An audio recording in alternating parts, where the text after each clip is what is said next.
seguiu algum modelo de startup ou nós somos a ponta de lança, falar, olha, a gente está na frente, abram startups? Todo mundo seguiu o modelo do Vale do Silício. Então, no Vale do Silício, você tinha lá garotos que estavam recém-formados ou que estavam ainda na faculdade, estavam dentro de uma garagem e abriram um negócio, e aquele negócio chegou até um private equity que botou dinheiro, que teve um boom, e aí todo mundo ganhou dinheiro e ficou feliz. Isso tem a ver com aquela cultura do man yourself, que é muito forte nos Estados Unidos, o cara que se faz sozinho, que chega no primeiro milhão? Ou... A cultura americana, a cultura educacional americana, ela privilegia isso muito, né? Ela cobra muito isso, ela ensina, desde o ensino médio, a pessoa a ter o espírito empreendedor.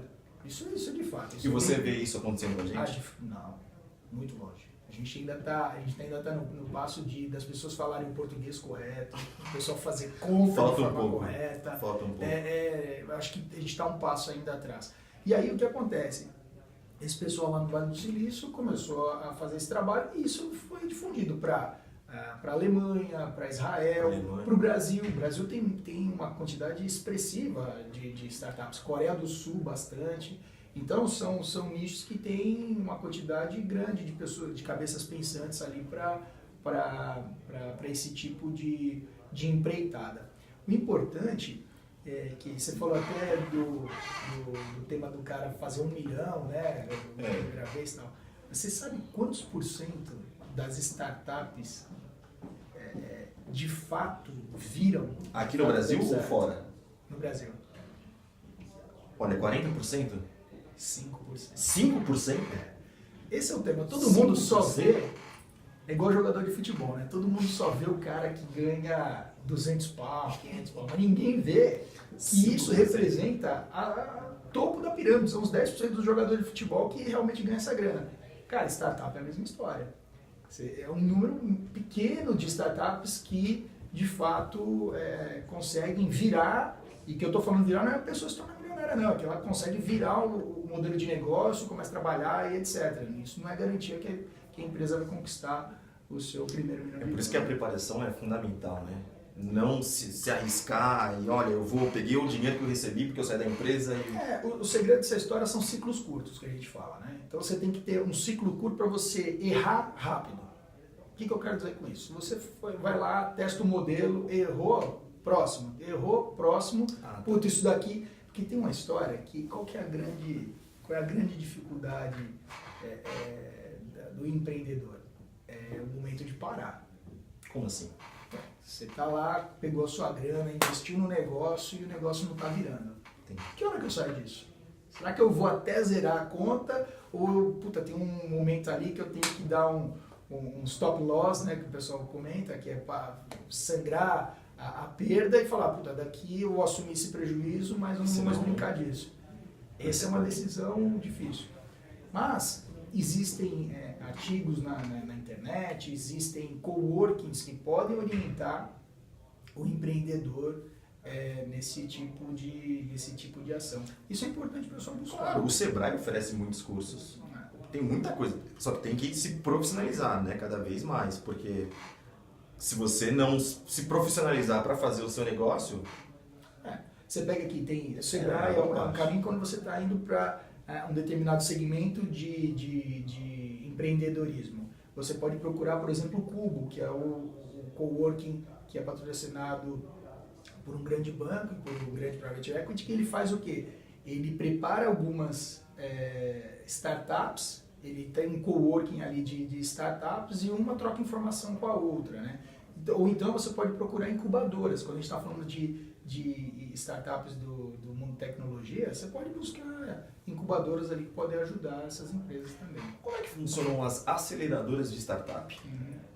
Normalmente, essas aceleradoras, elas oferecem não só um ambiente para a empresa trabalhar, para a empresa ser criada, mas ela também tem uma certa orientação em relação a business, em relação a modelos de negócio. É óbvio que não existe uma contrapartida em cima disso. Então, às vezes, você tem uma ideia muito boa, você já tem um produto já bem acelerado para você levar para o mercado, e essa aceleradora, ou seja, ela acelera a adoção da empresa. Essa aceleradora pode contribuir nisso. Quando a gente está falando de incubadoras, é quando você está ainda num estágio anterior. Ou seja, Tá. Então tem você incubadora e depois a aceleradora. Na verdade, tem a incubadora. Isso, tem incubadora e depois a aceleradora. A incubadora é quando você, como diz, né? Quando o recém-nascido ali nasce, vai para a incubadora, Sim. certo? Processo de maturação. Você que é médico, você sabe disso, biomédico, né? sim. Você que é biomédico, você sabe disso. No processo de maturação vai para a incubadora. Isso, exato. Aí o pessoal vai lá, faz o ajuste fino, vê se de fato aquela ideia é válida, começa a injetar dinheiro. Aí seria o papel do investidor anjo? Esse cara que coloca o dinheiro ou não? Depende. Normalmente ele vem até um pouquinho antes ou nesse momento paralelo. Depende do modelo de negócio, depende de quão agressivo é esse investidor anjo. Então existem rodadas, né, de investimentos, existem rodadas, inclusive, de solicitação de verba por parte das startups. Então normalmente o cara começa com um fundo familiar, aí do fundo familiar ele...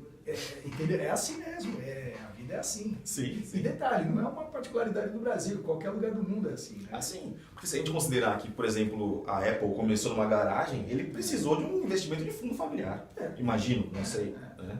Eu confesso que eu não sei com propriedade da história, né? Mas, de fato, ele começou lá na garagem, ele, o Jobs e o Wozniak, e assim, me parece que o pai deu uma graninha. Sim, alguém em algum momento, exatamente. Porque se ele começou na garagem de casa, ou pelo menos não cobrava aluguel, não pagava a água, esse tipo de coisa.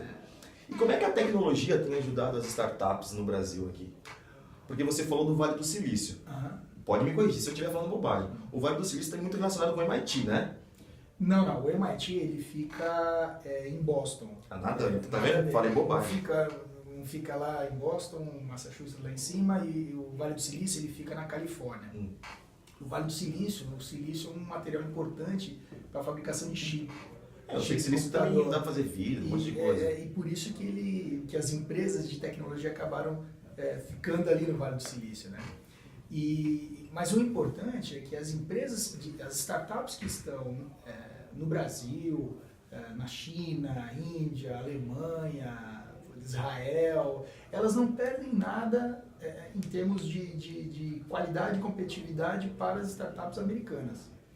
Né? Esse é um ponto. Então, muito positivo a nosso favor. Porque é o seguinte, normalmente a tecnologia é uma tecnologia open source, ou seja, uma tecnologia aberta, que é acessível, e a grande sacada é como que o cara faz, o cara pega aquela ideia dele e leva para uma plataforma tecnológica, e como é que ele faz o modelo de negócio dele, né? Como é que ele faz a monetização disso daí. E aí eu sempre lembro de uma situação, né? Que vira e mexe eu faço entrevistas com startups, né? E aí eu recebo um monte de todo tipo. Normalmente algumas startups me procuram e falam assim, puxa, olha, eu tô com uma grande ideia, a ideia é brilhante. Eu falei, puta, legal, qual que é? Eles me explicam a ideia. Eu falei, nossa, fantástico. E aí? Quando é que a gente pode começar a trabalhar em cima disso, a desenvolver um go-to-market para isso, etc. Então, sabe o que é? A ideia é essa, mas só está faltando uma coisinha, só está faltando desenvolver. Como é que é? Está faltando codificar, mas o resto está tudo pronto. Cara, se está faltando, se a gente está falando de uma startup de tecnologia e só está faltando a codificação, falta tudo. Né? Falta tudo. Então, quando o cara vem do mundo tecnologia, ele sabe qual é a jornada ali para ele atingir aquele objetivo, para ele construir aquele app de telefone, etc. Só que quando o cara não vem de tecnologia, o cara fala assim, eu tive a ideia, mas para codificar, eu pego qualquer recém-formado aí da faculdade e o cara vai desenvolver uma codificação para mim, eu pego isso daí e mando para a Índia e o cara vai desenvolver. Não é bem assim. Calma. Não é bem assim, calma. Se você está com essa ideia, calma. Parcimônia.